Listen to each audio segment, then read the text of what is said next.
আন্দোলন করার মূল কারণটাই হচ্ছে গোটা উত্তরবঙ্গ জুড়ে যে প্রাকৃতিক বিপর্যয় এবং তার ফলে যে ক্ষয়ক্ষতি হয়েছে, সাধারণ মানুষ, বন্যপ্রাণী এবং ফসলের যে ক্ষতি হয়েছে অপূরণীয়। আমরা আমাদের পার্টি ভারতের কমিউনিস্ট পার্টির পক্ষ থেকে এই দুর্গত মানুষদের পাশে দাঁড়াবার জন্যে আমরা আমাদের কর্মীদের কাছে আমরা একটা ডাক দিয়েছি, আমরা আবেদন করেছি সাধারণ মানুষের কাছে যে এই পরিস্থিতিতে সাধারণ মানুষের পাশে, ক্ষতিগ্রস্ত মানুষের পাশে দাঁড়াবার জন্যে আপনারা মুক্ত হস্তে দান করুন। এবং সেই কর্মসূচিকে সামনে নিয়ে আগামীকাল আমরা কেন্দ্রীয়ভাবে ভারতের কমিউনিস্ট পার্টি মার্ক্সবাদী দার্জিলিং জেলা কমিটির পক্ষ থেকে আমরা রাস্তায় সাধারণ মানুষের দান গ্রহণ করার জন্যে আমরা যাব এবং যা আমাদের সংগৃহীত অর্থ হোক বা মেটেরিয়াল হোক, সেটা আমরা এই দুর্গত মানুষদের জন্য আমাদের জলপাইগুড়ি জেলার কিছু অংশ, বিশেষ করে মিরিক এবং সংলগ্ন অঞ্চলে যে ক্ষতি হয়েছে, অপূরণীয় ক্ষতি হয়েছে, কিন্তু আমরা আমাদের সাধ্যমতো সেই ত্রাণ সামগ্রী নিয়ে আমাদের কর্মীরা আমরা যাব এবং সেই ত্রাণ সামগ্রী নিয়ে সেই মানুষগুলোর পাশে দাঁড়াবো। আগামীকাল কেন্দ্রীয়ভাবে আমাদের অর্থ সংগ্রহ হবে। আগামী পরশু দিন আমাদের শিলিগুড়ির 6-7টা জায়গায় বাজারগুলোতে আমরা এই ত্রাণ সংগ্রহ করব। আগামী পরশু দিনের পরের দিন আমরা প্রত্যেকটা পাড়ায় মানুষের কাছে যাব। একটাই আবেদন, এই ক্ষতিগ্রস্ত এরকম একটা প্রাকৃতিক বিপর্যয়, তার ফলে যে ক্ষয়ক্ষতি হয়েছে, সেই মানুষগুলো আর্ত মানুষের পাশে দাঁড়াবার জন্যে আপনারা মুক্ত হস্তে দান করুন এবং সেই দান আমরা গ্রহণ করে এই আর্ত মানুষদের পাশে দাঁড়াবার জন্যে আমরা সেখানে পাঠিয়ে দেব। আমাদের কর্মীরা সেখানে যাবে এবং সেই মানুষগুলোকে এই ত্রাণ বিতরণ করে তাদের কিছুটা অন্তপক্ষে সহায়তা দেওয়ার আমরা চেষ্টা করব। আগামী পরশু দিন মূলত আমরা মূলত জল, কম্বল, baby food, biscuit, dry fruit কিছু এগুলো আমরা মূলত প্রাথমিকভাবে পাঠাবো, যেটা এই মুহূর্তে ওদের প্রয়োজন।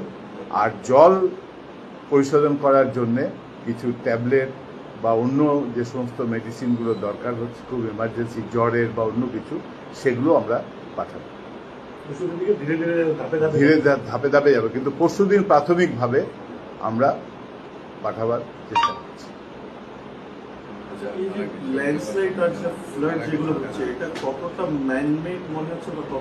না, সেটা বলছে তুমি বন্ধ করে গেল। একটা হচ্ছে যে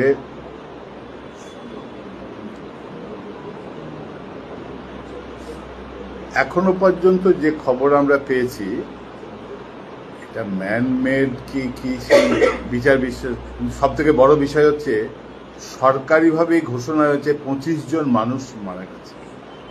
আমাদের এখানে খোলাচন ফাবরিতে একটি বাচ্চা মেয়ে, সে মারা গেছে, মিরিকে গেছিল হয়তো কোনো আত্মীয়র বাড়িতে বা কিছু, সেখানে ধসে চাপা পড়ে মারা গেছে। এবং আরেকটা জিনিস এটা প্রশাসনের দেখা দরকার, যে 25 জন মানুষ মারা গেল, এত বড় একটা প্রাকৃতিক বিপর্যয় হবে এবং আগাম আবহাওয়া দপ্তরে কিন্তু খবর ছিল, কিন্তু সরকার কোনো ব্যবস্থা গ্রহণ করেনি। কিছু প্রিকশন মেজার নেওয়া উচিত, ট্যুরিস্টদের কাছে কিছু বার্তা দেওয়া উচিত। এই যে আজকে ট্যুরিস্টরা আসছে, এক একটা গাড়ি ভাড়া হচ্ছে 12,000 টাকা করে। কি করবেন মমতা ব্যানার্জি আমি জানি না, কিন্তু কালকে উনি ওখানে নাচানাচি করে আজকে আসছেন এই মানুষের পাশে দাঁড়াতে। খুব দুর্ভাগ্যজনক। পশ্চিমবঙ্গের মানুষ কোনোদিন এই জিনিস দেখেনি। সেই জন্যই আমি আরো বেশি করে মানুষের কাছে এই আবেদন রাখবো যে আপনারা সবাই এগিয়ে আসুন, দলমত নির্বিশেষে সবাই এগিয়ে আসুন, আমরা যাতে এই মানুষগুলোর সহায়তার জন্য তাদের পাশে দাঁড়াতে পারি। আমরা সমবেদনা জানাচ্ছি এই 25টা পরিবার যারা ইতিমধ্যেই এই প্রাকৃতিক বিপর্যয়ের শিকার হয়েছেন, যাদের প্রাণ চলে গেছে, আর যাতে প্রাণ না যায় তার জন্য সরকার যথাযথ ব্যবস্থা গ্রহণ করবে। মমতা ব্যানার্জি তো বলেছেন যারা মারা গিয়েছেন তাদেরকে সরকারি চাকরি এবং প্রতি পরিবারের পিছনে 5 লক্ষ টাকা করে দেবেন। উনি অনেক কিছু ঘোষণা করেন, কিন্তু সেটা কার্যকরী হয় না।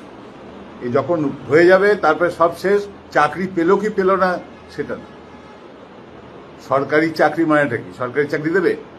ও তো দেবে হচ্ছে কোনো একটা জায়গায় ওই কন্ট্রাকচুয়াল কিছুদিন পর তারপরে বিদায় দিয়ে দেবে, সেটা বড় কথা না। কিন্তু প্রাণের বিনিময়ে চাকরি দেওয়া, প্রাণের বিনিময়ে টাকা দেওয়া, এটা তো কখনোই হচ্ছে সেই প্রাণটাকে ফিরিয়ে দিতে পারবে না। সেই যে মায়ের কোলটা খালি হয়ে গেল, সেই কোলটা তো আর পূরণ হবে না। ফলে হচ্ছে সরকার, এই সরকার বিশেষ করে, ওরা বলে তো, মমতা ব্যানার্জি বারবার আসে, এই সরকারের অবহেলার কারণে এই এতগুলো প্রাণ শেষ হয়ে গেল। আগাম কিছু প্রস্তুতি সরকারের পক্ষ থেকে নেওয়া উচিত ছিল, যেটা সরকার নিতে পারেনি। আজকে উনি আসছেন, সামনে ভোট, লোককে দেখাবার জন্য আসছেন, কিন্তু কোনো কার্যকারিতা কিছু নেই। সেই জন্যে আমরা সব মানুষের কাছে এটা আবেদন রেখেছি, আমাদের পার্টি কমরেডদের কাছে আবেদন রেখেছি। আমরা এখনই যা আলোচনা করে দেখলাম, ইতিমধ্যেই আমরা 2টো ট্রাকে মাল পাঠাবার ব্যবস্থা করছি। আরও আমাদের CI2 রাজ্য কমিটি, তারাও 50,000 টাকা দিয়েছেন এই ত্রাণ সামগ্রী পাঠাবার জন্য। ফলে সব মিলিয়ে আমরা আমাদের পার্টি থেকেও, আমাদের পার্টির নিজস্ব ফান্ড থেকে টাকা দিয়ে আমরা এগুলো হচ্ছে পাহাড়ের জন্য পাঠাবো, যতটা আমাদের পক্ষে সম্ভব। যে পরিবারগুলো ক্ষতিগ্রস্ত হয়েছে তাদের পাশে যতটা আমাদের দাঁড়ানো যায়, আমরা সেটা চেষ্টা করছি। ঠিক আছে।